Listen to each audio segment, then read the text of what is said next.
So hello बच्चों, क्या हाल है? सब बढ़िया? यस, सब बढ़िया है sir. Everything is fine. We all are perfectly all right. सब कुछ बहुत बढ़िया चल रहा है। तो क्या करना चाहिए आज की क्लास में? मुझे लगता है कि 11th क्लास के स्टैंडर्ड के बच्चों के लिए फिजिकल का कुछ पार्ट जरूर बचा होगा। थर्मोडायनेमिक्स, बहुत जगह थर्मोडायनेमिक्स बच्चे पढ़ रहे हैं और थर्मोडायनेमिक्स का कंसेप्ट कुछ डिफरेंट है।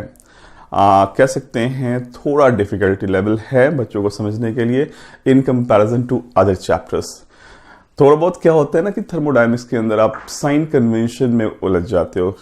केमिस्ट्री के अकॉर्डिंग साइन कन्वेंशन क्या होता है और फिजिक्स के अकॉर्डिंग साइन कन्वेंशन क्या होता है, इसको लेकर बच्चों में थोड़ा कंफ्यूजन रहता है। और बहुत ही प्यारा चैप्टर हमारे पास केमिकल इक्विलिब्रियम का होता है, आयनिक इक्विलिब्रियम का होता है। और फिर उसके बाद कहानी स्टार्ट होती है इनऑर्गेनिक केमिस्ट्री की और फिर ऑर्गेनिक केमिस्ट्री की। तो आज का जो चैप्टर मैं करने जा रहा हूं बहुत ही प्यारा चैप्टर है, बहुत ही कंसेप्चुअल है और सीखने के लिए बहुत कुछ है इस चैप्टर में। And you will really entertain this chapter, I am telling you.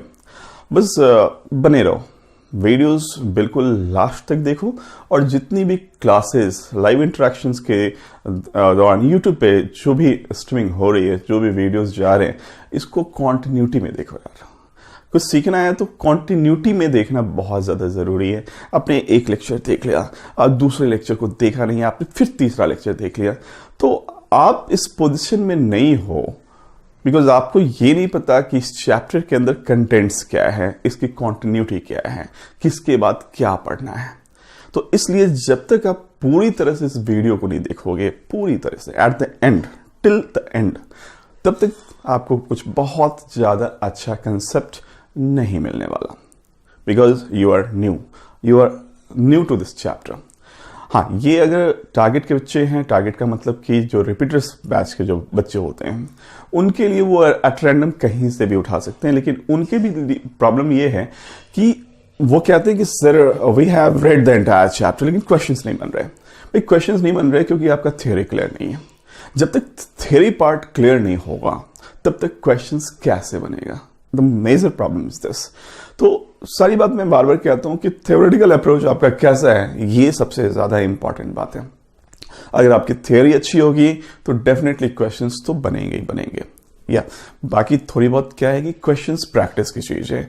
आप जितना ज्यादा प्रैक्टिस करते हो, जितना ज्यादा डाइवर्स टॉपिक पे वर्क करते हो, वो आपको उतना ही ज्यादा न्यूमेरिकली स्ट्रांग बनाता है। आपका अप्रोच थोड़ा डिफरेंट होगा। अगर आपने प्रैक्टिस नहीं कर रखा है, उस समय अपना अप्रोच, न्यूमेरिकल अप्रोच देखो, और जब आपने बहुत सारे क्वेश्चंस की प्रैक्टिस कर ली है, उस समय अपना आप न्यूमेरिकल अप्रोच देखो। दोनों में बहुत मेजर डिफरेंस आपको दिखेगा। आज का जो चैप्टर है वो है केमिकल इक्विलिब्रियम। क्या होता है केमिकल इक्विलिब्रियम? कभी सोचा है कि केमिकल इक्विलिब्रियम का मतलब क्या है? सबसे इंपॉर्टेंट बात यह है कि जब कोई आप रिएक्शन कराते हो, कोई भी रिएक्शन, केमिकल रिएक्शंस कराते हो, क्या ये पूरा का पूरा रिएक्टेंट प्रोडक्ट में कन्वर्ट हो गया? इसका मतलब रिएक्टेंट लेफ्ट इज 0, ठीक है?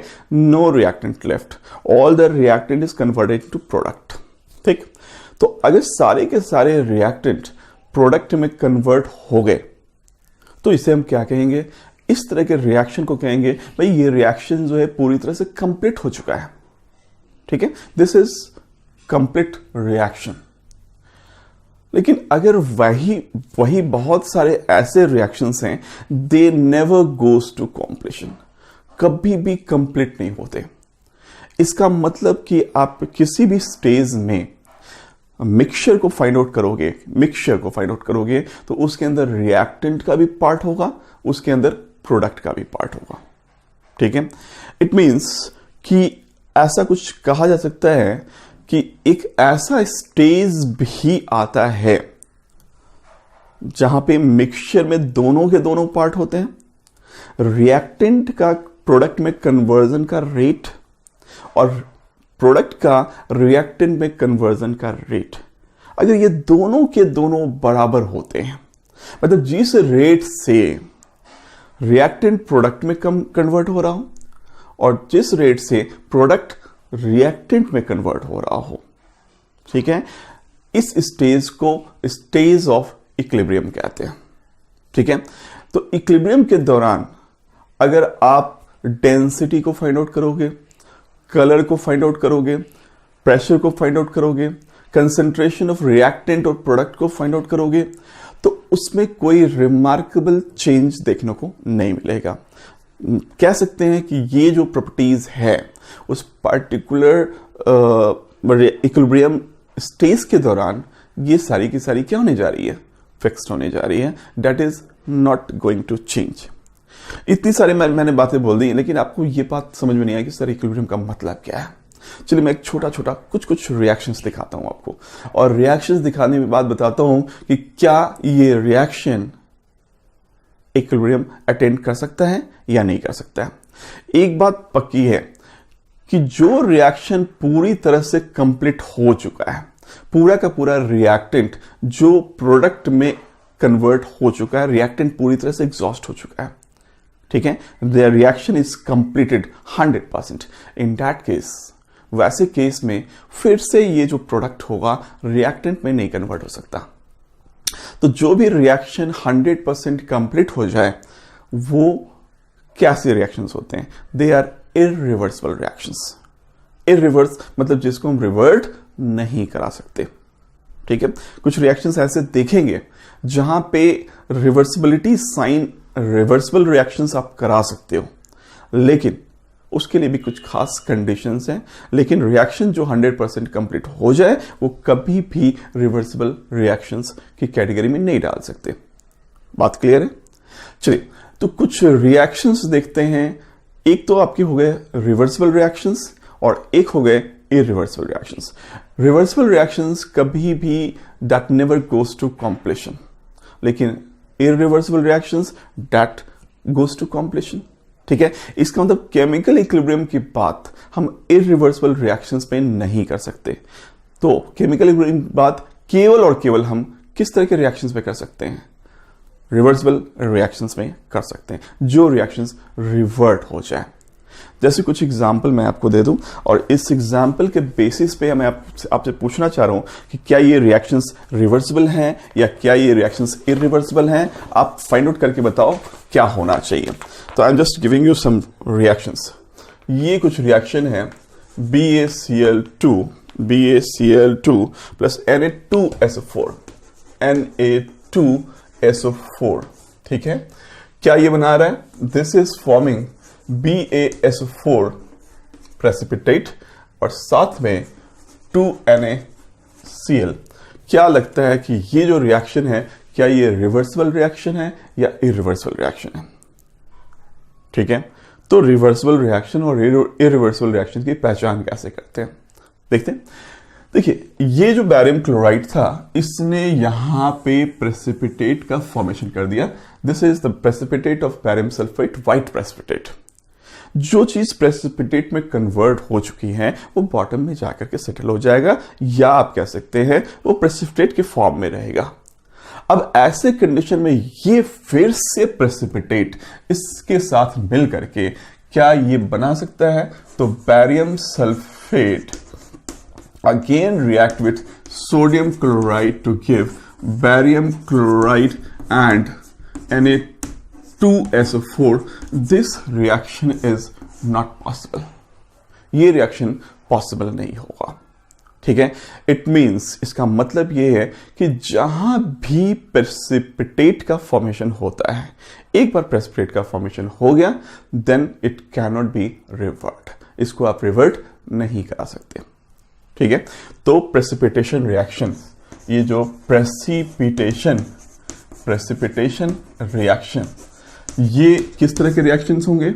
ये इररिवर्सिबल रिएक्शंस होंगे, इररिवर्सिबल रिएक्शन होंगे, राइट। एक पहली चीज ये कि जितने भी जहां भी आप प्रेसिपिटेशन रिएक्शन देखते हो कहोगे भाई ये equilibrium, it can not attend equilibrium. क्यों नहीं अटेंड कर सकता? Because it has form the precipitate which is not going to revert. तो पहली बात तो ये हो गई। ठीक है, दूसरा मैं अगर ये कहूं कि आपने इथाइल अल्कोहल लिया है और इसको आप बर्न आउट करके कार्बन डाइऑक्साइड और H2O में कन्वर्ट करा रहे हो, ठीक है। मैंने इसको रिएक्शन को बैलेंस नहीं किया है, balancing is different thing, concept is different thing, ठीक है। तो अगर इथाइल अल्कोहल को बर्न आउट कर रहे हो आप, इट्स कंबशन रिएक्शन। क्या चीज है ये? कंबशन है। This is combustion reaction. तो अगर ये कंबशन रिएक्शन है तो जो चीज बर्न आउट हो गई ऑक्सीजन के प्रेजेंस में, जो चीज बर्न आउट हो चुकी है, क्या इसे फिर से रिकम्बाइन करके आप रिएक्टेंट में कन्वर्ट करा पाओगे? देन इट्स नॉट पॉसिबल, ठीक है। इट मीन्स ये कह सकते हैं कि जो भी कंबशन टाइप के रिएक्शन होंगे वो रिवर्सिबल नहीं हो सकते। Important point, combustion reactions are not reversible reactions, they are irreversible reactions, ठीक है। तो पहला point, precipitation reactions are irreversible reactions, combustion reactions are irreversible reactions. तो ये एक इररिवर्सिबल रिएक्शंस की कैटेगरी में इसको डाल सकते। This is also going to be irreversible reaction, irreversible reaction. तीसरा जो मैं दे सकता हूं, या thermal decomposition of potassium chlorate. Potassium chlorate का thermal decomposition, thermal decomposition of KClO3, potassium chlorate का जो ये थर्मल डिकम्पोजिशन है, क्या ये रिवर्सिबल है या इररिवर्सिबल है? तो let us see, this is going to form 2KClO3 जो है ये बनाने जा रहा है किसके प्रेजेंस में? तो MnO2 के प्रेजेंस में, और आपने इसको हीट कर दिया and this is going to form 2KCl plus 3O2। ये रिएक्शन क्या रिवर्सिबल रिएक्शन है या इररिवर्सिबल रिएक्शन है? तो डिकम्पोजिशन, मतलब ऐसे बहुत सारे रिएक्शंस हैं जहां पे डिकम्पोजिशन होता है। आप नहीं ये नहीं कह सकते कि जितने भी डिकम्पोजिशन रिएक्शंस है क्या सारे के सारे इररिवर्सिबल रिएक्शंस है, ऐसा आप नहीं कह सकते, ठीक है। लेकिन पर्टिकुलरली ये जो रिएक्शन है जहां पे पोटेशियम क्लोरेट का डिकम्पोजिशन होता है, ये डिकम्पोज होकर के पोटेशियम क्लोराइड और साथ में ऑक्सीजन का फॉर्मेशन करता है। इसे हम laboratory method of oxygen preparation के नाम से जानते हैं, that is your Presley method, ठीक है। Presley method of preparation of oxygen in laboratory. तो ये एक इररिवर्सिबल रिएक्शंस की कैटेगरी में आता है, राइट। तो जैसे जैसे एग्जाम्पल्स देखते जाओगे वैसे वैसे आपको इसका आइडिया मिलता जाएगा कि कौन सा रिएक्शंस रिवर्सिबल हो सकता है और कौन सा इररिवर्सिबल रिएक्शन हो सकता है। तो ये तीसरा एक इंपॉर्टेंट रिएक्शन है यहां पे कि ये रिवर्सिबल है या नहीं है। तो आपने देखा कि भाई ये जो है इररिवर्सिबल है।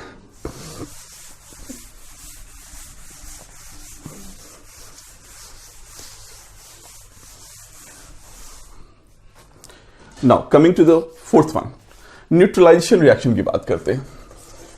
न्यूट्रलाइजेशन रिएक्शन, कौन सा न्यूट्रलाइजेशन भाई? ये एसिड बेस न्यूट्रलाइजेशन है। क्या है? एसिड बेस न्यूट्रलाइजेशन है। एसिड बेस न्यूट्रलाइजेशन, क्या ये एक रिवर्सिबल रिएक्शन हो सकता है? भाई एक बार अगर एसिड ने बेस को पूरी तरह से न्यूट्रलाइज कर दिया, राइट, जैसे H2SO4 आपने ले लिया, सोडियम हाइड्रोक्साइड ले लिया, बेस है, एसिड के साथ रिएक्ट कर रहा है और इसका जो एंड प्रोडक्ट है ये वाटर का फॉर्मेशन है और सॉल्ट का फॉर्मेशन है। क्या it can be reversible? No, it can not be. ये रिवर्सिबल नहीं हो सकता बिकॉज एंड प्रोडक्ट वाटर बन चुका है और साथ में सॉल्ट का फॉर्मेशन हो चुका है। तो ऐसे केस में ये रिवर्सिबल रिएक्शन नहीं हो सकता। तो यहां पे एग्जांपल आप ले सकते हैं, that is H2SO4 plus 2NaOH, that is going to give Na2SO4 plus 2H2O। ये भी रिएक्शन जो है आपका इररिवर्सिबल रिएक्शन की कैटेगरी में ही आएगा। तो इतनी सारी बातें हो गई हमारे पास कि भाई क्या है, किस तरह से इसको शो कर सकते हैं और भी हमारे पास बहुत सारे एग्जांपल्स हैं, लेकिन एक चीज ध्यान रखिएगा कि that should be the strong acid and base. ये कैसा होना चाहिए? That should be strong acid and strong base, strong base जो कि 100% डिकम्पोज होता है। अगर इसका एक्वस सॉल्यूशन आप लेंगे तो ये 100% डिकम्पोज होकर के H+ और OH- रिलीज करेगा, और ये H+ OH- मिल करके फिमली डिसोसिएटेड वाटर का फॉर्मेशन करता है। ठीक है, तो ये न्यूट्रलाइजेशन रिएक्शन भी एक तरह का किस तरह का रिएक्शन है? This is also a type of irreversible reactions. इसको आप रिवर्ट नहीं करा सकते। तो मैं कुछ एग्जाम्पल आपको दे रहा हूं, कुछ तो आप मैंने हिंट दे दिया, अब मैं कुछ और भी एग्जाम्पल देना चाह रहा हूं कि आप ये रिकॉग्नाइज कर पाओगे क्या ये रिएक्शंस रिवर्सिबल है या नहीं है। लेट अस सी। चलिए कुछ एग्जाम्पल्स के साथ देखते हैं। भाई क्वेश्चंस भी बनने चाहिए ना, क्वेश्चंस बनने चाहिए, तो इसके लिए एग्जाम्पल्स पे वर्क करना बहुत ज्यादा जरूरी है।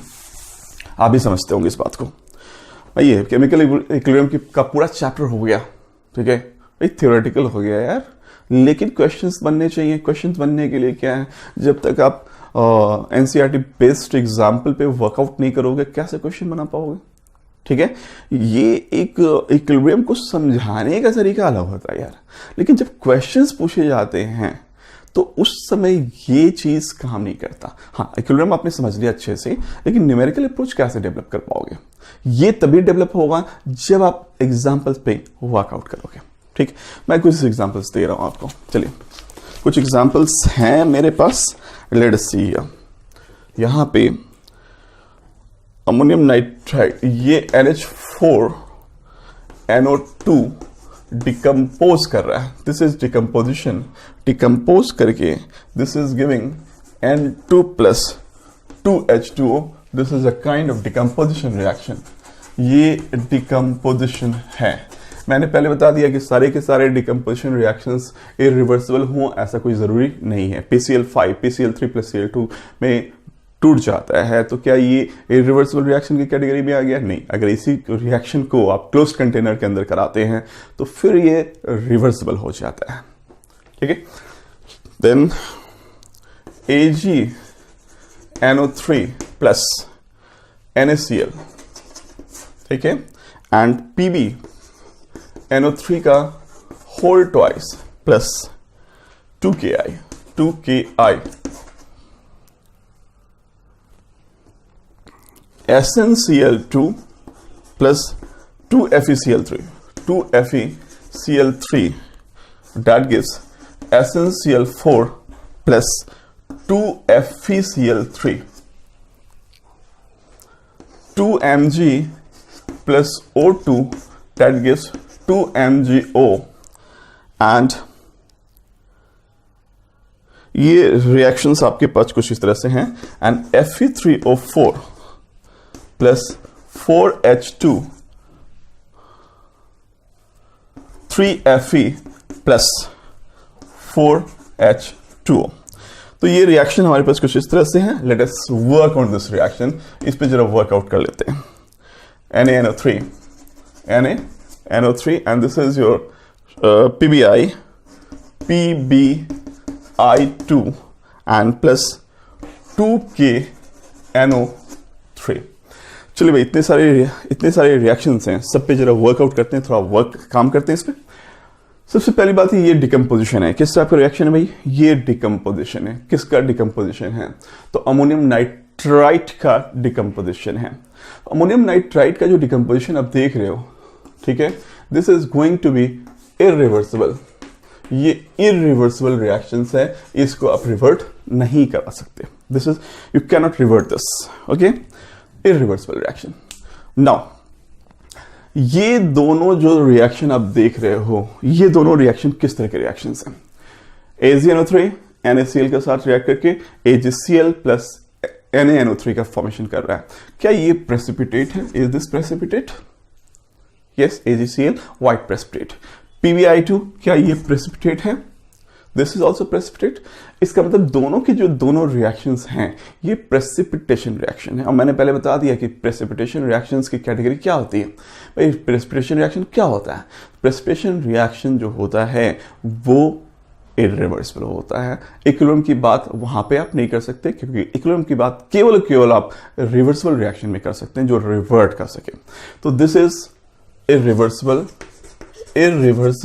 ही रहेगा। रीजन ये है कि दोनों के दोनों जो हैं ये प्रेसिपिटेशन रिएक्शन है, प्रेसिपिटेशन रिएक्शन है, ये इसका रीजन है। ठीक, तीसरा जो इंपॉर्टेंट है, इस रिएक्शन को देख करके ये नहीं समझ में आ रहा कि ये जो रिएक्शन है क्या ये रिवर्सिबल है या नहीं है। चलिए सबसे पहले आप ये बताओ कि SN+2 एंड SN+4 में किसकी स्टेबिलिटी ज्यादा होती है, SN+2 की स्टेबिलिटी या SN+4 की स्टेबिलिटी। और यही मैं अगर कहूं कि Pb+2 एंड Pb+4 में किसकी स्टेबिलिटी ज्यादा होती है। बट आपने ये पढ़ा होगा पीटी के अंदर, पीरियोडिक टेबल के अंदर, वहां पे पढ़ा होगा एक कंसेप्ट आता है जिसको हम कहते हैं इनर्ट पेयर इफेक्ट। याद है इनर्ट पेयर इफेक्ट क्या होता है? Inert pair effect, this is just the reluctance of pair of electron not to take part in bond formation. ये रिलक्टेंस का मतलब inability, this is inability of a pair of electron, मतलब ये ऐसे pair of electrons हैं जो s orbital के अंदर प्रेजेंट हैं। द रिलक्टेंस या inability of s orbital electrons not to take part in bond formation because of high penetration effect. जो s ऑर्बिटल के जो इलेक्ट्रॉन्स होते हैं वो न्यूक्लियस में काफी पेनिट्रेटेड होते हैं। इसके कंपैरिजन में अगर p ऑर्बिटल के इलेक्ट्रॉन की बात करें, d की बात करें और f की बात करें तो उससे निकाला जा सकता है आसानी से in comparison to s orbital electrons, क्योंकि वो न्यूक्लियस में ज्यादा पेनिट्रेटेड होते हैं और इसलिए ये एक तरह से इनर्टनेस शो करते हैं, बॉन्ड फॉर्मेशन में पार्टिसिपेट नहीं कर पाते। इसे हम इनर्ट पेयर इफेक्ट कहते हैं। तो इनर्ट पेयर इफेक्ट की बात आप Pb+2 एंड Pb+4 के लिए कर सकते हो। तो Pb+2 और Pb+4 में आपने क्या देखा कि जो लोअर ऑक्सीडेशन स्टेट है that is going to be more stable, और यहां पे Pb+2 की जो स्टेबिलिटी है Pb+4 से ज्यादा होती है। लेकिन क्या यही कंसेप्ट हम Sn के लिए अप्लाई कर सकते हैं? तो Sn के लिए जो है ये कंसेप्ट अप्लाई नहीं होता। Inert pair effect is not applicable in case of tin. Sn+2 और Sn+4 के केस में ये नहीं अप्लाई होता। तो फिर क्या अप्लाई होता है? तो यहां पे जो अप्लाई होता है इसके स्टेबिलिटी को जानने के लिए, इसके लिए हाइड्रेशन ऑफ आयन काफी एक इंपॉर्टेंट रोल प्ले करता है। Smaller the size of the ion, greater the hydration. Once it is hydrated, it cannot be further reduced या further oxidized. तो Sn+2 और Sn+4 में ज्यादा स्टेबिलिटी किसकी हो गई? जिसका आयन का साइज छोटा है और जिसका हाइड्रेशन बहुत ज्यादा है। हाइड्रेशन का मतलब क्या होता है बेटा? जो वाटर के जो मॉलिक्यूल्स होते हैं वो चारों तरफ उस आयन को क्या करता है? चारों तरफ से घेर लेता है। घेरने का मतलब सराउंडिंग्स, उसकी चारों तरफ से सराउंड कर लेगा। ठीक है, इस प्रोसेस को हम कहते हैं हाइड्रेशन ऑफ आयन। अगर वाटर ने नहीं किया, इसकी जगह पे किसी दूसरे सॉल्वेंट ने इस काम को किया तो उसे कहेंगे सॉल्वेशन। ठीक है, और इस सराउंडिंग के थ्रू जो बॉन्ड का फॉर्मेशन हो रहा है उस आयन और डायपोल के बीच, वाटर का मॉलिक्यूल आपने लिया है तो वाटर एक डायपोल का काम कर रहा है। डायपोल, दो charge separated through certain distance, इसको क्या कहते हैं? डायपोल कहते हैं। उस डायपोल का इंट्रैक्शन आयन से हो रहा है तो इसमें जो बॉन्ड फॉर्मेशन हो रहा है उसके थ्रू जितनी अमाउंट ऑफ एनर्जी लिबरेट हो रही है, इसी को आप हाइड्रेशन एनर्जी के नाम से जानते हैं। पुराना कंसेप्ट है, पीटी के अंदर बच्चों ने पढ़ा होगा, आपने जरूर पढ़ा होगा। ठीक है, नहीं पढ़ा है तो फिर वीडियोस, आप बहुत सारी वीडियोस हैं, आप जाकर के वहां पे सर्च करो, वहां पे आपको ये मिल जाएगा, पूरा कंसेप्ट मिल जाएगा। ठीक है, तो Sn+2 Sn+4 में अगर स्टेबिलिटी की बात करें तो यहाँ पे इनर्ट पेयर इफेक्ट का काम फंडा काम नहीं करता, यहाँ पे हाइड्रेशन एनर्जी काम करती है और इस तरीके से Sn+4 का ज्यादा हाइड्रेशन हो जाता है, उसकी स्टेबिलिटी ज्यादा हो जाती है और यहाँ पे कह सकते हैं Sn+4 इज मोर स्टेबल। अब ये कंसेप्ट अगर आपको पता है, तो अगर ये कंसेप्ट बेटा पता है तो फिर आप इस रिएक्शन के बारे में आराम से बता सकते हैं क्या होना चाहिए। ये जो है +2 में है, भाई इसको जल्दी होगी कि मैं +4 में जाके स्टेबल हो जाऊं, तो क्या ये +4 में जाके स्टेबल हो रहा है? ये Sn+2 है और ये Sn+4 है, मतलब लेस स्टेबल से मोर स्टेबल में ये कन्वर्ट हो गया। Rn+3 है, Rn+3 में है, और ये जो है Rn+2 में है। ये Sn अपने आप को लेस स्टेबल से मोर स्टेबल में कन्वर्ट कर चुका है। इट इज ऑक्सीडाइज्ड, दूसरे को रिड्यूस कर दिया और खुद को ऑक्सीडाइज कर दिया, और यही रीजन है कि अब ये Sn+4 से फिर से +2 में कन्वर्ट नहीं होना चाहेगा, because Sn+4 is more stable. तो ये जो रिएक्शन आप देख रहे हो, this is also going to be irreversible reaction. मतलब ये भी इररिवर्सिबल रिएक्शन हो गया, मतलब यहां भी इक्विलिब्रियम की बात हम नहीं सोच सकते। ठीक है, ये जो रिएक्शन आप देख रहे हो, ये जो रिएक्शन आप देख रहे हो, ये किस तरह का रिएक्शन है? This is combustion type. Magnesium को बर्न आउट कर दिया गया, मैग्नीशियम ऑक्साइड में कन्वर्ट कर दिया गया, तो ये किस तरह का रिएक्शन हो गया? ये कंबशन रिएक्शन हो गया। और कंबशन रिएक्शन जो एग्जाम्पल हम देते हैं, it's what kind of reaction? ये कंबशन कैसा रिएक्शन है? मैंने पहले बता दिया कि इररिवर्सिबल रिएक्शन है, ठीक है। नाउ लास्ट इस रिएक्शन की बात करें, और ये जो मैं एग्जांपल की जो बात कर रहा था उसे ध्यान से देखने की जरूरत है। This is Fe3O4 + 4s2 that gives 3Fe + 4s2। ठीक है, ये आपने क्या करा कि अगर मैग्नेटाइट, ये इसे क्या कहते हैं, दिस इज मैग्नेटाइट, ये आयरन का एक इंपॉर्टेंट ओर है। अगर इससे हम हाइड्रोजन गैस को पास कराते हैं तो we get iron along water vapour. तो ये जो रिएक्शन आप देख रहे हो कि ये रिएक्शन हो पा रहा है, लेकिन अगर इसी रिएक्शन को हम क्लोज्ड कंटेनर में कराएं तो क्या रिएक्शन ये पॉसिबल हो पाएगा? That is 3Fe + 4H2O that gives Fe3O4 + 4H2। क्या रिएक्शन ये पॉसिबल हो पाएगा? तो अगर इसी रिएक्शन को क्लोज कंटेनर में कराते हैं तो reaction can proceed in forward direction as well as in backward direction. तो ऐसे कंडीशन में क्लोज्ड कंटेनर में अगर इस रिएक्शन को कराते हैं तो ये रिवर्सिबल हो जाता है, और कह सकते हैं कि reactant can be converted into product and the product can be converted into reactant. तो ये बात हो गई कि इस रिएक्शन को हम रिवर्सिबल कह सकते हैं if taking place in a closed container. So अब जो मैं यहां पे लिखने जा रहा हूं वो रिवर्सिबल रिएक्शंस के बारे में सारी बातें। ये आपने समझ लिया कि इरिवर्सिबल रिएक्शंस क्या होते हैं। इसी रिएक्शन को अब कुछ ऐसे लिखा जा सकता है, Fe3O4 + 4H2 that gives 3Fe + 4H2O। क्या ये 4H2O ही होगा? यस, 4H2O ही होगा। और यहां पे अब आप ये एक साइन यूज कर रहे हैं जो कि साइन ऑफ रिवर्सिबिलिटी होता है। This is sine of reversibility. Reversibility का ये साइन आपके पास कुछ इस तरीके से गिवन है, Fe3O4 + 4s2 that gives 3Fe + 4s2, reversible sign. तो जो यूनिडायरेक्शनल रिएक्शंस होते हैं उसे ऐसे लिखते हैं, this is unidirectional reactions. Unidirectional ये कुछ ऐसा होगा, और अगर इसको हम ऐसे रिप्रेजेंट करें तो बेटा इसको कहते हैं बाई डायरेक्शनल, मतलब reaction can proceed in either direction, either to reactant to product और टू प्रोडक्ट टू रिएक्टेंट। दोनों ही कंडीशन में यहां पे ऐसे लिखा जा सकता है। दैट इज यहां पे आप कह सकते हो कि रिएक्टेंट जो है वो सीधे प्रोडक्ट में कन्वर्ट हो रहा है, ठीक है। और यहां पे क्या करोगे, जो रिएक्टेंट है वो प्रोडक्ट में कन्वर्ट हो भी रहा है, at the same time product भी है जो रिएक्टेंट में कन्वर्ट हो पा रहा है। तो ये सारी बातें यहाँ पे रिएक्शंस को लेकर के, आप स्टेज ऑफ इक्विलिब्रियम को लेकर के, तो इक्विलिब्रियम जो है ये अटेंड हो सकता है जब रिएक्शन कैसा हो, जब रिएक्शन रिवर्सिबल हो। तो रिवर्सिबल रिएक्शंस की बात यहाँ पे होती है।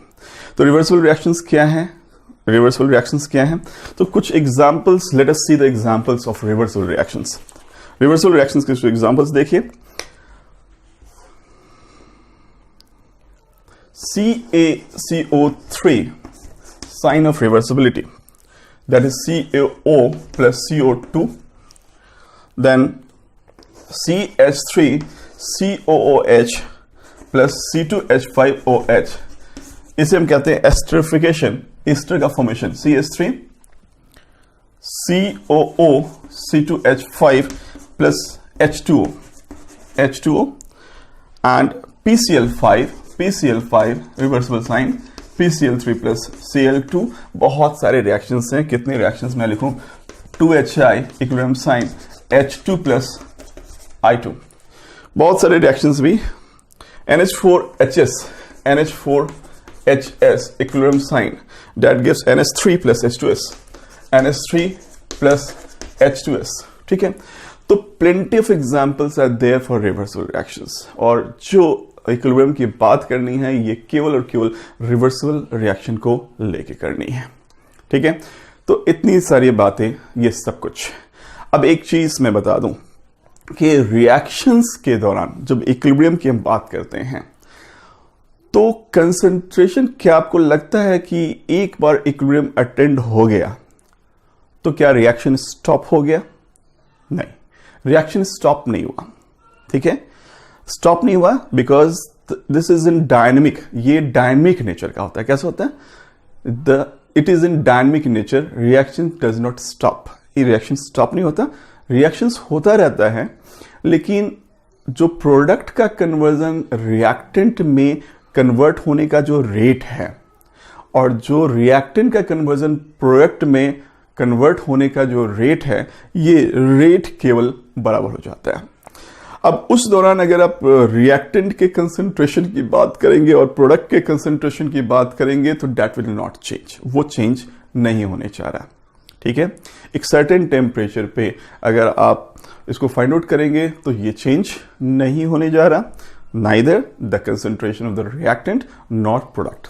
प्रेशर भी कांस्टेंट हो जाएगा, जिसको हम इक्विलिब्रियम प्रेशर के नाम से देंगे।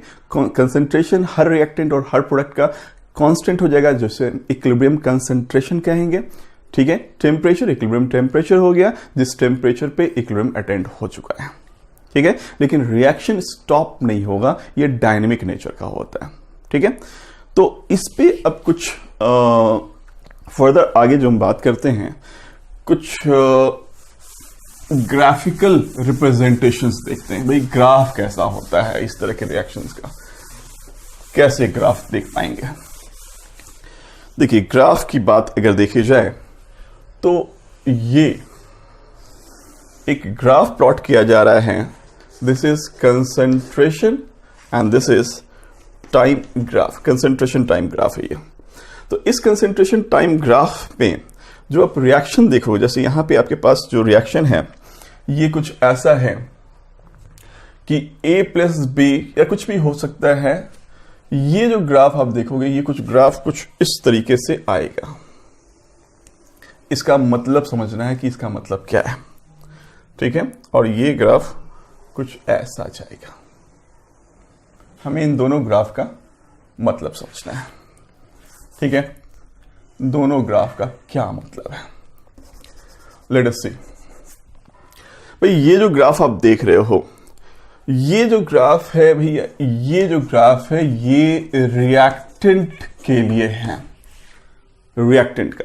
क्योंकि रिएक्टेंट का कंसंट्रेशन रिएक्शन के इनिशियल कंडीशन में, शुरुआती दौर में रिएक्टेंट ही रिएक्टेंट है, तो उस समय प्रोडक्ट क्या है? उस समय प्रोडक्ट 0 है। ठीक है, और धीरे धीरे जैसे जैसे रिएक्शन बढ़ता जाएगा वैसे वैसे कंसंट्रेशन ऑफ रिएक्टेंट घटता जाएगा। ये रिएक्टेंट का कंसंट्रेशन टाइम के साथ धीरे धीरे घट रहा है।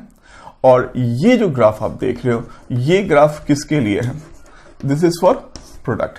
ये प्रोडक्ट के लिए ग्राफ हो गया। रिएक्शन की शुरुआत में जो प्रोडक्ट का कंसंट्रेशन 0 था, धीरे धीरे ये प्रोडक्ट का कंसंट्रेशन बढ़ता जा रहा है। आप देख रहे हो प्रोडक्ट का कंसंट्रेशन बढ़ता जा रहा है। और यहां पे जब आप ये कह सकते हो कि ये लाइन इस लाइन के पैरेलल हो गई, ठीक है, तो ये लाइन जो पैरेलल आप देख रहे हो, ये लाइन जो पैरेलल देख रहे हो, ठीक है, अब इसमें किसी भी तरीके का कोई चेंज नहीं आ रहा है, तो इससे हम कहेंगे कि this is nothing, this is your equilibrium. ये इक्विलिब्रियम है।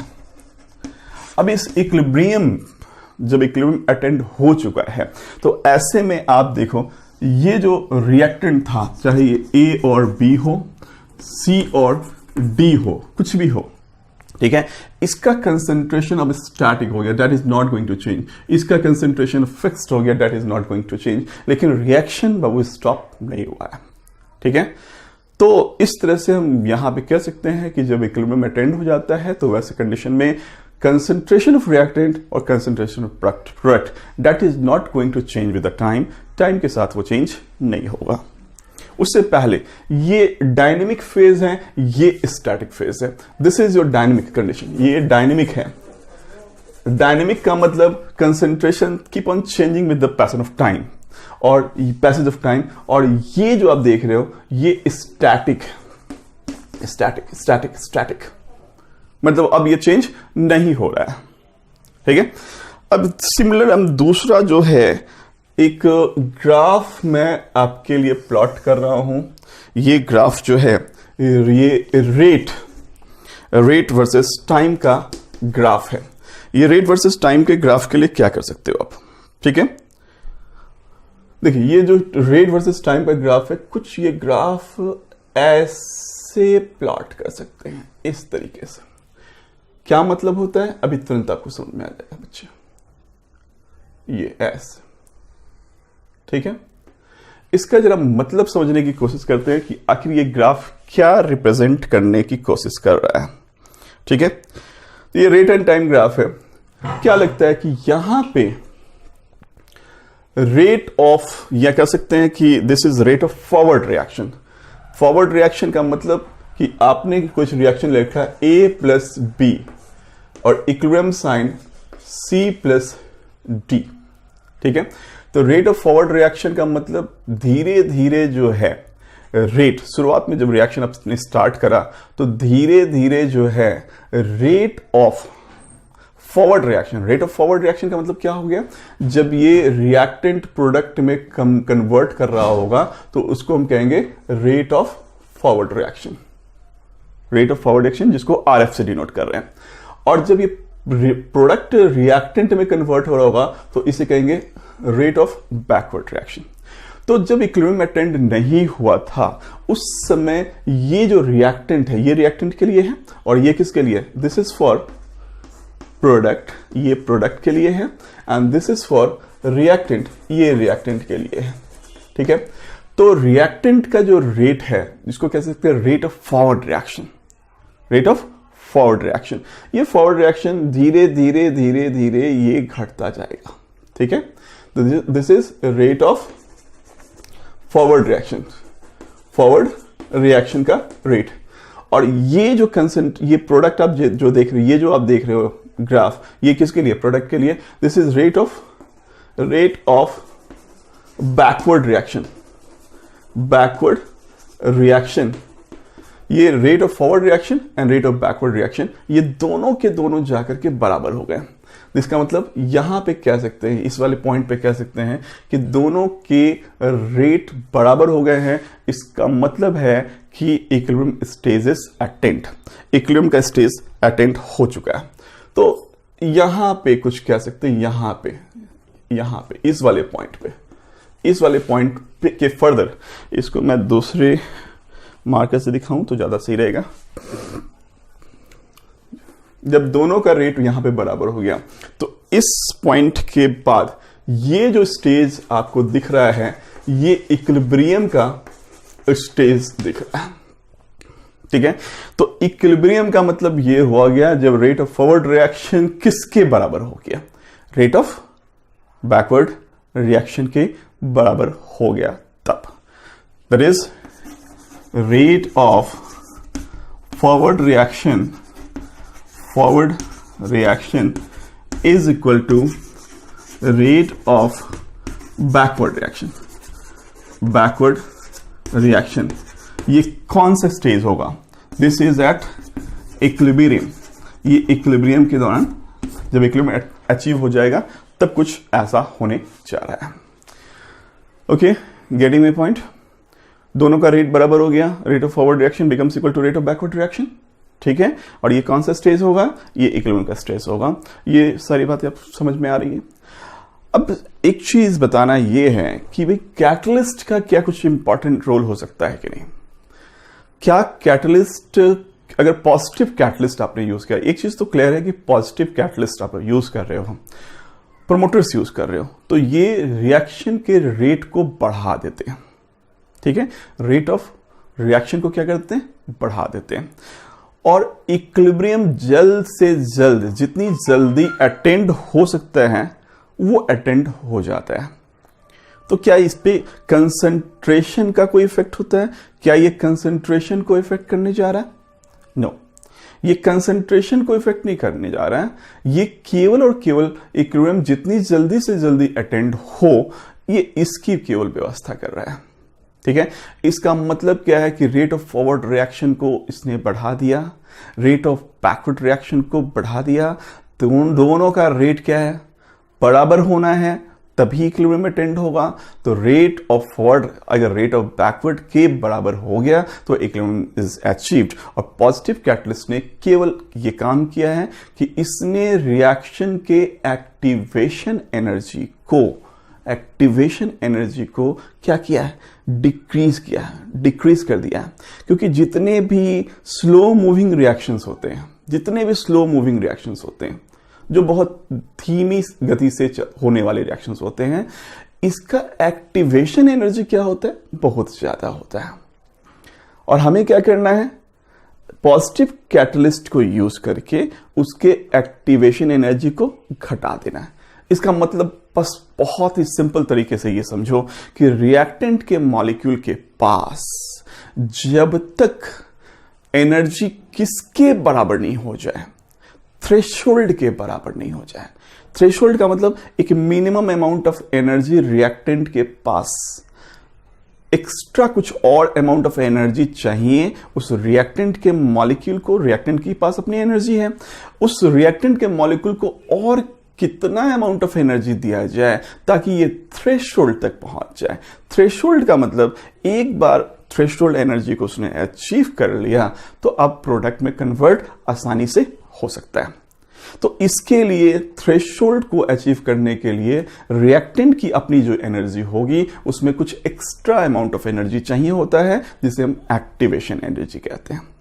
अब रिएक्शन काफी स्लो है, तो रिएक्शन काफी स्लो है, इसका मतलब उसका एक्टिवेशन एनर्जी बहुत ज्यादा ऊंचा होगा, बहुत ज्यादा होगा, ठीक है। बहुत ज्यादा अगर होगा, थ्रेशोल्ड ज्यादा होगा, तो डेफिनेटली उसको एक्टिवेशन एनर्जी भी ज्यादा ही होगी। तो ऐसे केस में जो स्लो रिएक्शंस होते हैं उसका एक्टिवेशन एनर्जी ज्यादा होता है, और जो फास्ट रिएक्शंस होते हैं उसका एक्टिवेशन एनर्जी कम होता है, ठीक है। तो बात यह हो गई कि कैटलिस्ट ने क्या काम किया। कैटलिस्ट ने एक काम किया कि रिएक्शन को फास्ट करना है, इक्विलिब्रियम को फास्ट अचीव करना है। तो इसके लिए वो जो है एक्टिवेशन एनर्जी को रिक्वायर्ड रिएक्शंस के लिए घटा देगा और एक अल्टरनेटिव पाथ दे देगा, एक अलग से रास्ता दे देगा। बेटा इस रास्ते से नहीं जाओगे, ठीक है, ये रास्ता वो रास्ता है जब आपने कैटलिस्ट का यूज नहीं किया था, अब आप ये रास्ता यूज करोगे क्योंकि कैटलिस्ट ने इसको रिड्यूस कर दिया है, एक्टिवेशन एनर्जी को रिड्यूस कर दिया है और आपको एक अल्टरनेटिव रास्ता दिखा दिया, दूसरा रास्ता दिखा दिया है। इस रास्ते से जाओ, प्रोडक्ट जल्दी बन जाएगा, गोल को अचीव कर लोगे, जल्दी डेस्टिनेशन पे पहुंच जाओगे। ये वाला रास्ता जो है ये थोड़ा लंबा रास्ता है, ठीक। निगेटिव कैटलिस्ट यही उल्टा काम कर देता है। निगेटिव कैटलिस्ट क्या करेगा, जो एक्टिवेशन एनर्जी थी भैया उसको और भी इसने क्या कर दिया, बढ़ा दिया, एक्टिवेशन एनर्जी बढ़ा दिया। तो एक्टिवेशन एनर्जी बढ़ा दिया, इसका मतलब अब जो इक्विलिब्रियम अचीव जल्दी हो सकता था अब वो अचीव देर में होगा। It delays the attainment of equilibrium, इसको ऐसे केमिस्ट्री के लैंग्वेज में कहते हैं, ठीक है। अटेनमेंट ऑफ इक्विलिब्रियम को इसने डिले कर दिया। तो ये कैटलिस्ट का रोल हो गया, लेकिन कैटलिस्ट कहीं भी कंसंट्रेशन ऑफ रिएक्टेंट और प्रोडक्ट को अफेक्ट नहीं करने जा रहा। ओके, तो ये ग्राफ क्लियर है। मैं एक बहुत ही छोटा सा एग्जांपल आपको दे रहा हूं, लेट्स सी, इसको देखते हैं और फिर इक्विलिब्रियम के बारे में एक आइडिया हमें मिल पाएगा। चलिए,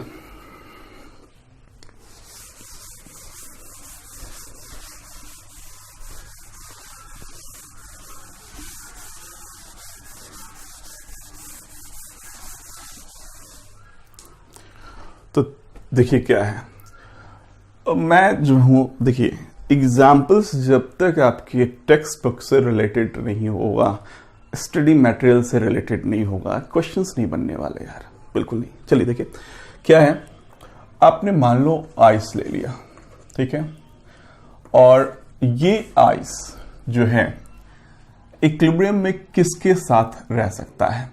ice can be in equilibrium with water. अगर इसको हम किस कंटेनर में कराएं? क्लोज्ड कंटेनर में कराएं।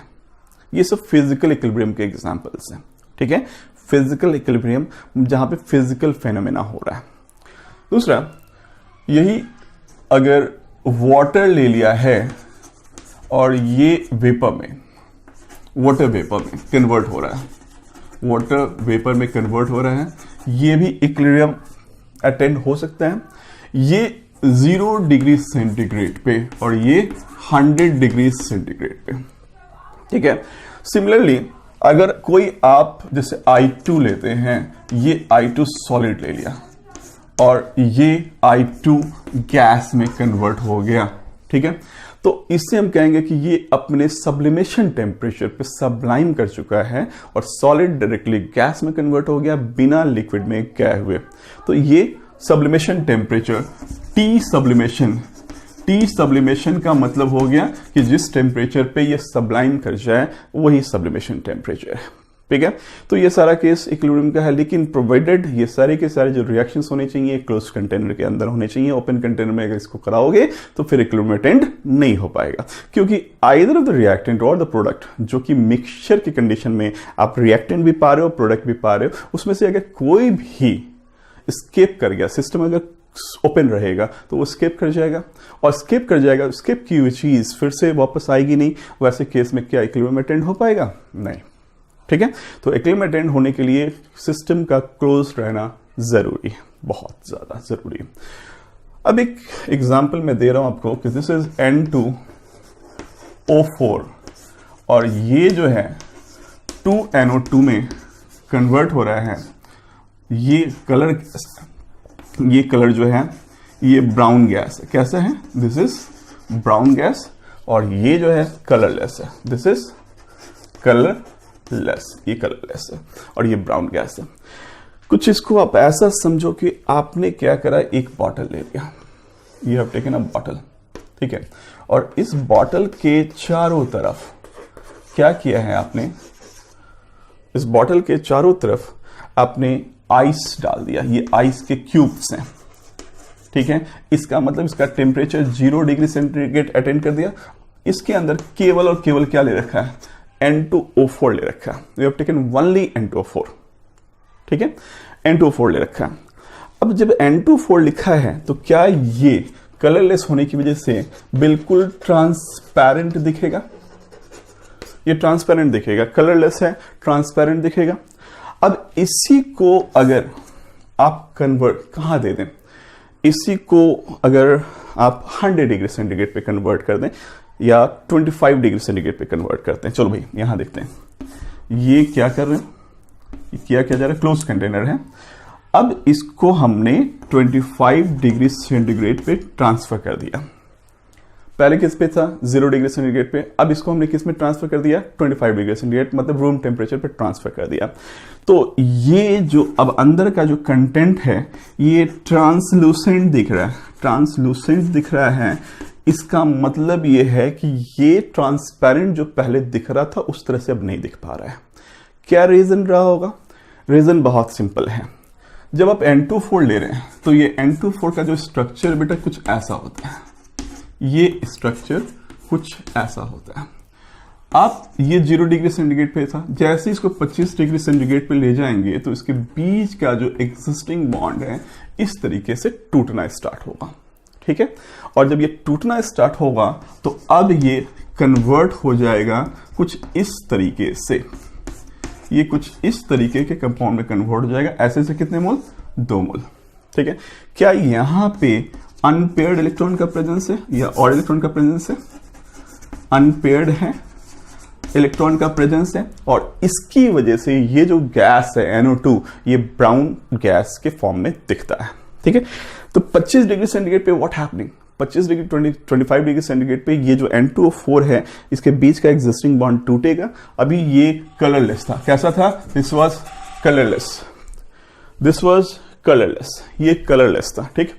और जैसे 25 डिग्री सेंटीग्रेड रूम टेम्परेचर पे इसको ट्रांसफर किया जाए, कलरलेस किस कंडीशन में था? 0 डिग्री सेंटीग्रेड, जब इसको आइस में डाला गया था, ठीक है। अब ये 25 डिग्री सेंटीग्रेड पे 25 डिग्री सेंटीग्रेड पे क्या हो रहा है? इसके बीच का जो एग्जिस्टिंग बॉन्ड है धीरे धीरे टूट रहा है, मतलब कुछ N2O4 का कन्वर्जन NO2 में हुआ होगा। इसका मतलब यह है कि इसके अंदर N2O4 के साथ साथ NO2 का भी प्रेजेंस है। दैट इज वाई ये ट्रांसलूसेंट दिख रहा, ट्रांसपेरेंट नहीं दिख रहा, ठीक है।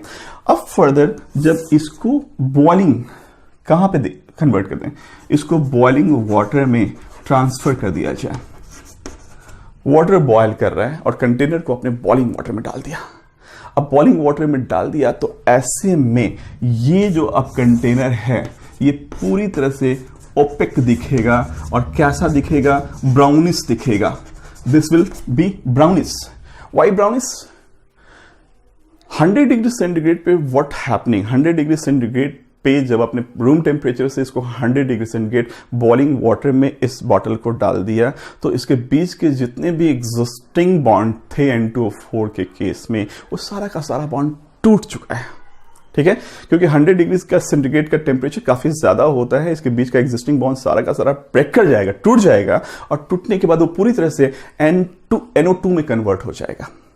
अब इसके अंदर कह सकते हैं कि अब ये जो है N2O4 इसके अंदर नहीं है, सारा का सारा NO2 में कन्वर्ट हो चुका है।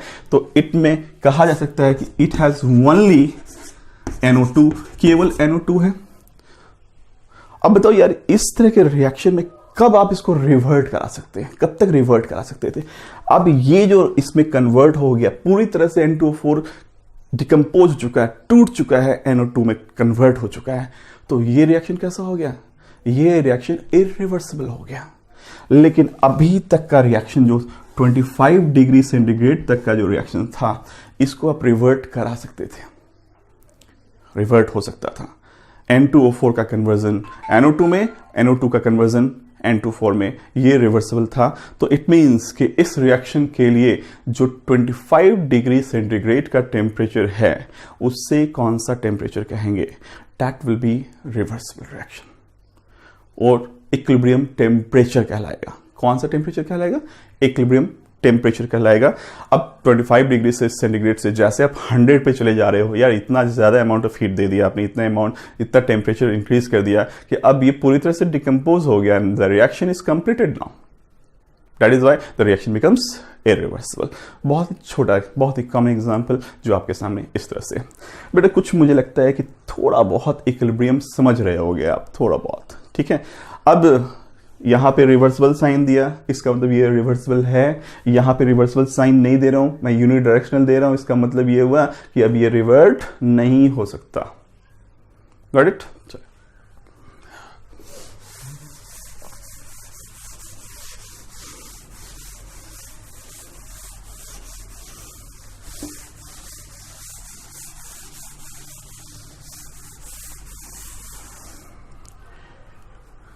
यहां तक कोई प्रॉब्लम नहीं, एवरीथिंग इज फाइन। चलिए अब थोड़ा आगे बढ़ते हैं और बात करते हैं कैरेक्टरिस्टिक्स ऑफ इक्विलिब्रियम स्टेट्स की बात करते हैं। What is the characteristics of equilibrium states? ठीक है, कैरेक्टरिस्टिक्स ऑफ इक्विलिब्रियम स्टेट्स, इसका कैरेक्टरिस्टिक देखिए। First, takes place in a closed container, can be achieved in a closed container, can be achieved in a closed container. ये closed container में achieve हो सकता है, ठीक है। बिकॉज अगर आप किसी भी रिएक्टेंट या प्रोडक्ट फॉर्म को अलाउ कर देंगे कि सिस्टम से बाहर निकल जाए, तो ऐसे केस में ये फिर से रिवर्ट नहीं हो पाएगा, right. Then at the given temperature, at the given temperature, ठीक है, if that is equilibrium is achieved at equilibrium is achieved, खास टेम्परेचर, किसी खास टेम्परेचर पे जब इक्विलिब्रियम अचीव्ड हो चुका है, तो ऐसे केस में there is constancy of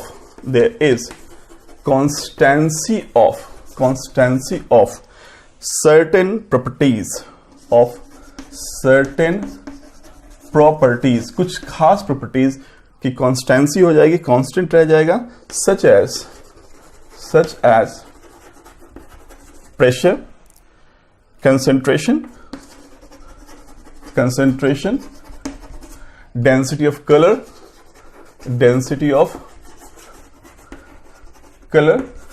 etc. इसका बहुत सिंपल सा मतलब यह है कि एक खास टेम्परेचर पे जब टेम्परेचर अचीव हो गया उसको हम इक्विलिब्रियम टेम्परेचर कह रहे हैं। तो there is constancy of certain properties, कुछ प्रॉपर्टीज कांस्टेंट होने जा रही हैं। प्रेशर कांस्टेंट हो जाएगा, इक्विलिब्रियम प्रेशर कहा जाएगा। Concentration of reactant, concentration of product, जो कि कहा जाएगा concentration of reactant product at concentration at equilibrium. तो equilibrium concentration of reactant, equilibrium concentration of product के नाम से इसे आप कह सकते हो। डेंसिटी ऑफ कलर, जो कलर की डेंसिटी होगी वो एक फिक्स होने जा रही है, that is not going to change. और भी कुछ है, कंसंट्रेशन आपने देख लिया, डेंसिटी ऑफ कलर देख लिया और साथ ही साथ प्रेशर देख लिया, टेम्परेचर कांस्टेंट है ही। तो इस तरीके से कहा जा सकता है कि ये जो है इक्विलिब्रियम की पहचान कुछ इस तरीके से हो सकती है। Can be attend from either side, इसको आप किसी भी डायरेक्शन से अटेंड करा सकते हो। That equilibrium can be attend from either side, किसी भी डायरेक्शन से इसको अटेंड करा सकते हैं। Equilibrium can be attained. The equilibrium can be attained from either side, and the concentration of reactant and product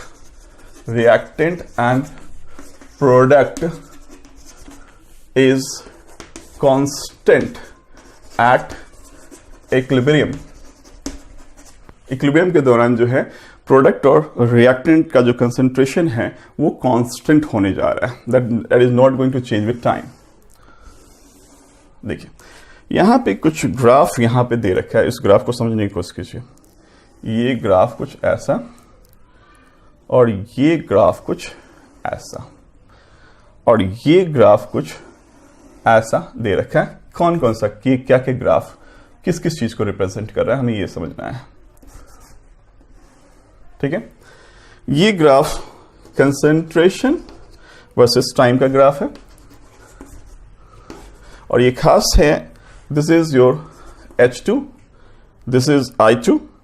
इसको यहां पे लिखें, ये H2 है, ये I2 है और ये HI है। यहां से आप क्या देख रहे हो, इस वाले पॉइंट से देख रहे हो कि इसका कंसंट्रेशन कांस्टेंट होने जा रहा है, कंसंट्रेशन कांस्टेंट होने जा रहा है। इसका मतलब इसके पहले का जो रीजन है ये काइनेटिक रीजन है, काइनेटिक रीजन है। इसका मतलब कंसंट्रेशन जो है H2, I2 और HI का, ये कंसंट्रेशन अभी घटता जा रहा है और प्रोडक्ट का कंसंट्रेशन टाइम के साथ बढ़ता जा रहा है। लेकिन इसके बाद आप देख रहे हो कि ये लाइन पैरेलल हो गई है। इसका मतलब concentration is not fixed, concentration fixed हो गया है, अब टाइम के साथ ये वेरी नहीं कर रहा है, ठीक है। तो ऐसे केस में आप इस स्टेज के बाद का जो कहोगे इसे आप कहोगे equilibrium stage. This is equilibrium region, ये इक्विलिब्रियम रीजन हो गया, ठीक है। तो ये सारी बात यहाँ पे क्लियर हो गई कि यहाँ पे, ठीक है, आप जो है कंसेंट्रेशन ऑफ रिएक्टेंट और प्रोडक्ट को यहाँ पे क्या कह सकते हो, फिक्स कर सकते हो, और ये इंडिपेंडेंट ऑफ द फैक्ट होगा whether we start the reaction with reactant और विद द प्रोडक्ट। इसको हम रिएक्टेंट से प्रोडक्ट बनाए या प्रोडक्ट से रिएक्टेंट बनाए, ठीक है। कंसेंट्रेशन जो होगा रिएक्टेंट और प्रोडक्ट का सेम ही रहेगा, कांस्टेंट रहेगा जब इक्विलिब्रियम अचीव्ड हो गया। तो डायग्रामेटिकली इसको आप ऐसे देखिए, the equilibrium can be achieved, equilibrium can be achieved from either side, either side मतलब दोनों ही डायरेक्शन से इसको आप बना सकते हो, फ्रॉम either side, ठीक।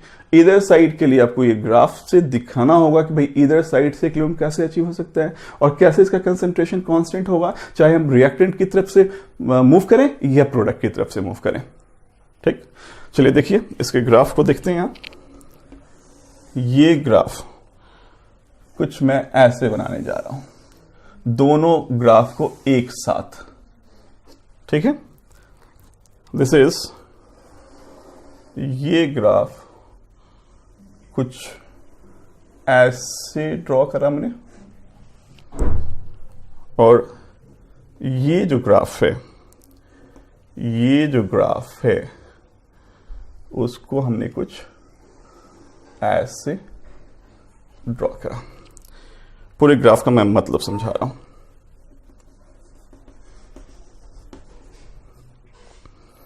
This is concentration and this is also concentration, ये भी कंसंट्रेशन है, एंड दिस इज टाइम, ये भी टाइम है, और यहां पे जो है ये जो पार्ट देख रहे हो ये इक्विलिब्रियम है, दिस इज इक्विलिब्रियम, ठीक है।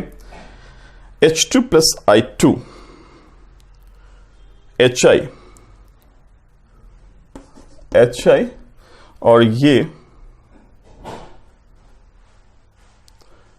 H2 प्लस I2, और यहां पे H2 प्लस I2, ठीक है, एंड दिस इज HI।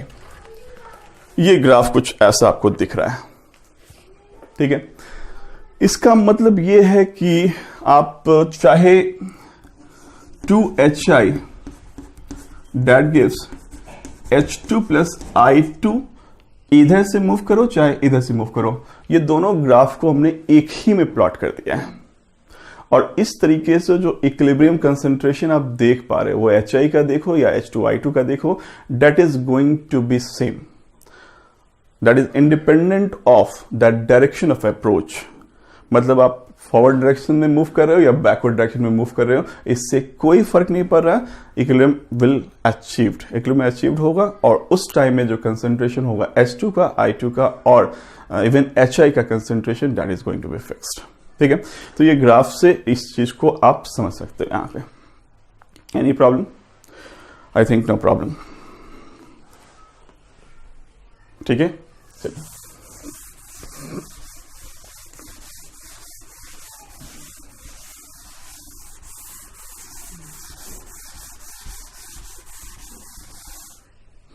इतनी बात हो गई इक्विलिब्रियम से रिलेटेड। तो इक्विलिब्रियम का एक अच्छा खासा आइडिया जरूर आपको मिल गया होगा, इक्विलिब्रियम क्या है, ये सारी बातें यहाँ पे।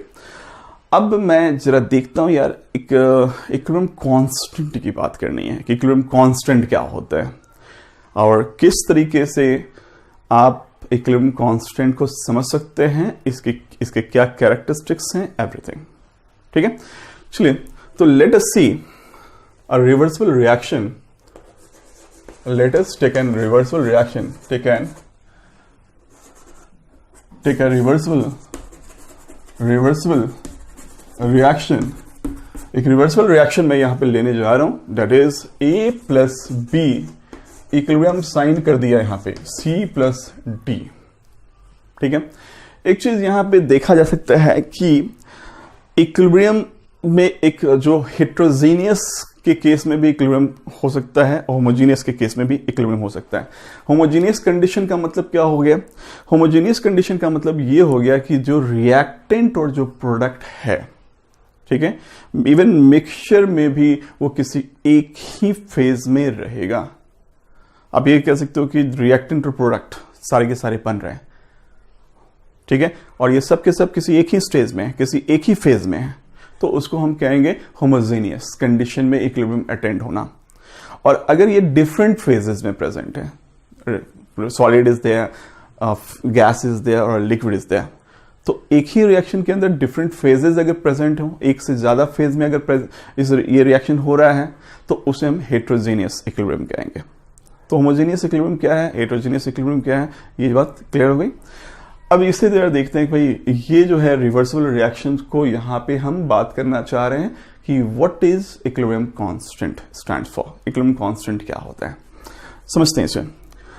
A plus B C plus D, ये RF and this is RB। RF का मतलब हो गया this is rate of forward reaction, और RB का मतलब हो गया rate of backward reaction. From law of mass action क्या लिख सकते हैं? From law of mass action, ये लॉ ऑफ मास एक्शन बेटा दिया गया था गुलबर्ग एंड वागे के द्वारा। गुलबर्ग एंड वागे ये साइंटिस्ट का नाम है जिसने लॉ ऑफ मास एक्शन दिया था। ये लॉ ऑफ मास एक्शन होता क्या है? ये रेट ऑफ रिएक्शन को कंसंट्रेशन के साथ रिलेट करता है। कंसंट्रेशन को ही एक्टिव मास कहते हैं। एक्टिव मास का मतलब ये हुआ कि ये जो ब्रैकेट देख रहे हैं ना, इसी को हम कहेंगे कि ये एक्टिव मास है। ये एक्टिव मास का मतलब लिख सकते हैं मोल पर लीटर में इसको रिप्रेजेंट किया जाता है। किसको? मोल पर लीटर में रिप्रेजेंट किया जाता है। इसका मतलब ये हो गया इसका मोलैरिटी। क्या हो गया? मोलैरिटी। बिग ब्रैकेट, बड़े वाले ब्रैकेट के अंदर किसी को भी डाल देंगे तो वो उसको इसके N/V को रिप्रेजेंट कर रहा है। किसको रिप्रेजेंट कर रहा है? N/V मतलब number of moles per litre of solution, इसको रिप्रेजेंट कर रहा है। ठीक है, तो बिग ब्रैकेट के अंदर किसी को अगर डाल दिया जाए तो इसका मतलब समझेंगे कि ये इसके कंसंट्रेशन को बता रहा है। कंसंट्रेशन का मतलब हो गया number of moles per litre of solution. It means कि अगर मान लो मास दे रखा होगा तो आप क्या करेंगे? उसको मोल में कन्वर्ट करेंगे और जितना वॉल्यूम दे रखा है उससे डिवाइड करेंगे, भागा देंगे और डिवाइड करके आप उसका कंसंट्रेशन निकाल पाएंगे। ठीक, तो बिग ब्रैकेट का मतलब समझ में आ रहा है क्या होता है। अब ये लॉ ऑफ मास एक्शन क्या कहता है? लॉ ऑफ मास एक्शन का ये कहना है कि जो रेट ऑफ रिएक्शन होता है, द रेट ऑफ रिएक्शन, ये डायरेक्टली प्रोपोर्शनल होता है। The rate of reaction is directly proportional to concentration of reactant. ठीक है, कंसंट्रेशन ऑफ रिएक्टेंट, उस पर्टिकुलर टाइम में जो उसका कंसंट्रेशन दे रखा है उस समय उसके डायरेक्टली प्रोपोर्शनल क्या होता है? रेट ऑफ रिएक्शन होता है। तो मैंने क्या क्या करा यार, A plus B that give C plus D. तो लॉ ऑफ मास एक्शन के हिसाब से ये होगा कि rate of forward reaction, rate of forward reaction, rate of forward reaction, forward reaction का मतलब हो गया कि ये रिएक्शन इधर से इधर जा रहा है, इस डायरेक्शन में जा रहा है तो फॉरवर्ड हो गया, इस डायरेक्शन में जा रहा है तो बैकवर्ड हो गया। ठीक है, तो rate of forward reaction directly proportional to concentration of reactant. भाई ये जब फॉरवर्ड जा रहा है तो रिएक्टेंट तो यही हुआ ना, तो क्या करेंगे? Concentration of reactant, concentration of reactant raise to the power equal to its coefficient. Raise to the power equal to coefficient का मतलब कंसंट्रेशन ऑफ रिएक्टेंट लिख दिया, उसके ऊपर देखिए उसका कोफिशिएंट क्या है, उसको पावर में ले जाइए। जैसे यहां पे पता नहीं चल रहा है, फिर भी देख लीजिए यहां पे कितना है, इसका कोफिशिएंट बेटा कितना दिख रहा है? 1। इसका कोफिशिएंट कितना दिख रहा है? 1। इसका मतलब रेट ऑफ फॉरवर्ड रिएक्शन के लिए रिएक्टेंट तो ये हो गया, इसका पावर 1 और इसका पावर 1 कर देंगे। ठीक है, तो पूरा डेफिनेशन समझना है। क्या डेफिनेशन क्या कह रहा है? डेफिनेशन ये कह रहा है कि the rate of reaction is directly proportional to concentration of reactant raised to the power equal to its coefficient। coefficient का मतलब जो रिएक्टेंट में जो नंबर लगा हुआ है, कितना मोल रिएक्ट कर रहा है, उसी को उसका कोफिशिएंट कह रहे हैं। ठीक है, समझे? समझ में आ गया। चलिए, तो ये हो गया भाई रेट ऑफ फॉरवर्ड रिएक्शन। ठीक, अब मान ले कि यार हमें इस रिएक्शन के लिए रेट लिखना, ये 2A डेट गिव्स प्रोडक्ट, ये प्रोडक्ट दे रहा है, इसके लिए लॉ ऑफ मास सेक्शन से लिखना है, रेट कैसे लिखेंगे? तो बताओ बेटा, इसका रेट क्या हो जाएगा? Rate of reaction directly proportional to concentration of reactant raise to the power equal to its coefficient. Power 2 क्यों कर दिए? बस सिंपल सी बात है यार, पावर 2 क्यों करेंगे? इसलिए करेंगे क्योंकि कोफिशिएंट उसका कितना दे रखा है? 2 दे रखा है। समझ में आया? अच्छा, तो rate of forward reaction directly proportional to A to the power 1 and B to the power 1। ठीक है, चलो अब यहां यार एक रेट RF इक्वल टू, यहां पे एक कांस्टेंट दे रहे हैं KF, A to the power A and B to the power B। ये KF को क्या कहते हैं? This is rate constant for forward reaction. क्या ही rate constant for forward reaction है। अब इसी को यहां पे लिखा जाए भी rate of backward reaction. Backward reaction का रेट क्या है? तो डायरेक्टली प्रोपोर्शनल टू, अब बैकवर्ड है मतलब ये इसमें बदल कन्वर्ट हो रहा है, तो अगर EC प्लस D मिलकर के A प्लस B बना रहा होगा तो उसमें क्या करेंगे आप बताइए? क्या कर सकते हैं? क्या करेंगे? करना ये होगा कि इस समय जब बैकवर्ड का रेट हम देख रहे हैं तो E इसमें कन्वर्ट हो रहा है, इसके लिए रिएक्टेंट D ना हो जाएगा, C प्लस D। तो क्या लिख सकते हैं? Rate of backward reaction directly proportional to C का कंसंट्रेशन और D का कंसंट्रेशन। पावर 1 तो हो ही गया, क्या कि देखिए ना इसका कोफिशिएंट, स्टोइकोमेट्रिक कोफिशिएंट क्या है? 1 है, इसका भी क्या है? 1 है। तो पावर 1 हो गया। यहां पे लिख सकते हैं RB और यहां पे लिखेंगे KB, C to power C और यहां पे D लिख सकते हैं, लिखा जा सकता है। अब बताओ कि यार इक्विलिब्रियम का मतलब क्या हो गया? तो इक्विलिब्रियम में क्या होने जा रहा है? तो एट इक्विलिब्रियम, इक्विलिब्रियम में एक चीज होने जा रहा है कि जो RF है वो RB के बराबर हो जाएगा। तो रेट ऑफ फॉरवर्ड जो है वो रेट ऑफ बैकवर्ड के बराबर हो गया।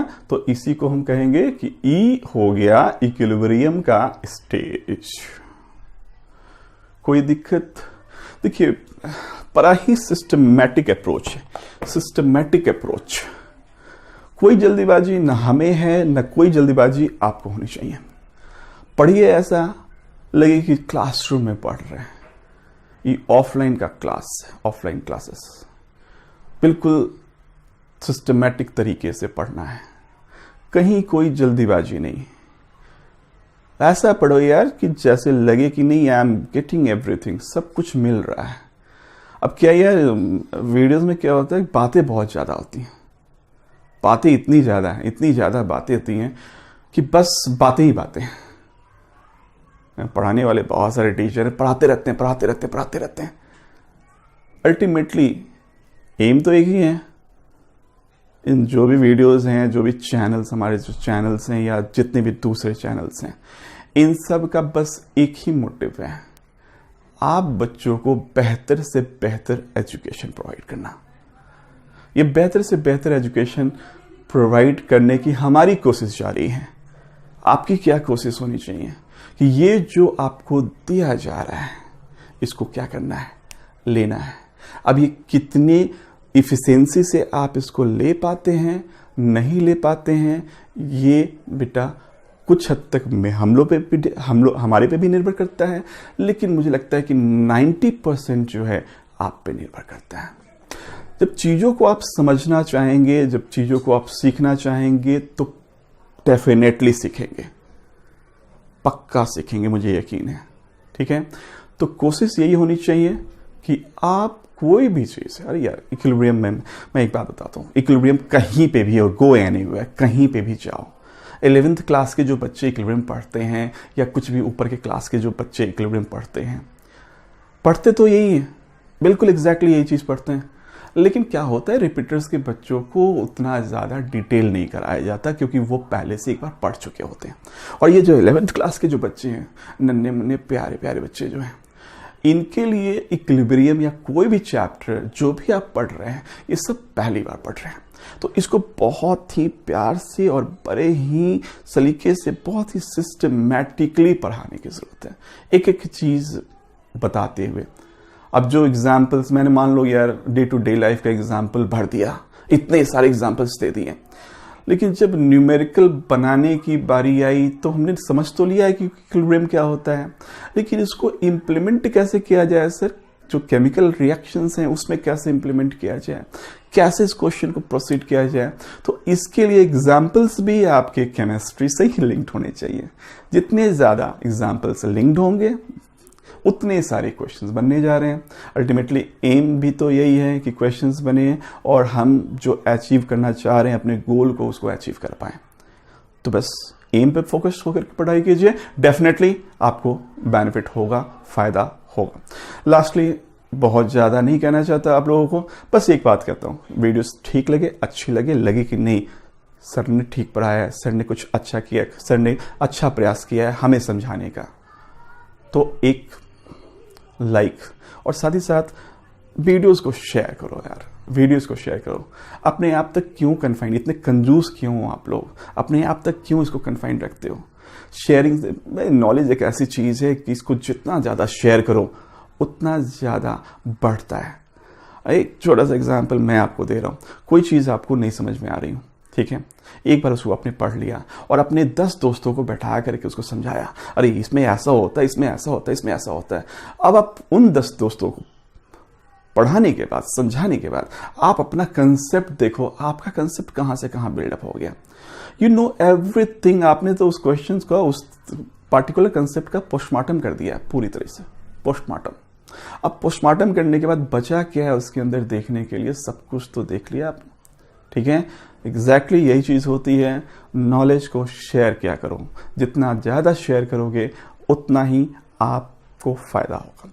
चलिए, तो बहुत ज़्यादा लेक्चर नहीं है यार, बहुत ज़्यादा लेक्चर नहीं, बच्चे तो लेक्चर सुन सुन के पक गए हैं, ठीक है। चलिए, तो आज की क्लास हम यहीं पे फिनिश करते हैं, यहीं पे समाप्त करते हुए अगली क्लास पे मूव करेंगे, इस चैप्टर को आगे बढ़ाते हुए। सारी वीडियोस देखा करो, एक एक चीज़ देखा करो, मैं बिल्कुल सिस्टमैटिक पढ़ाने का प्रयास करता हूँ, एग्जाम्पल्स के साथ, थोड़ा बुकिस टाइप का मतलब एनसीईआरटी फोकस्ड, क्योंकि वही आपको फ़ायदा करने जा रहा है, ठीक है। चलिए, तो मिलते हैं अगली क्लास में नए टॉपिक्स के साथ। Thank you.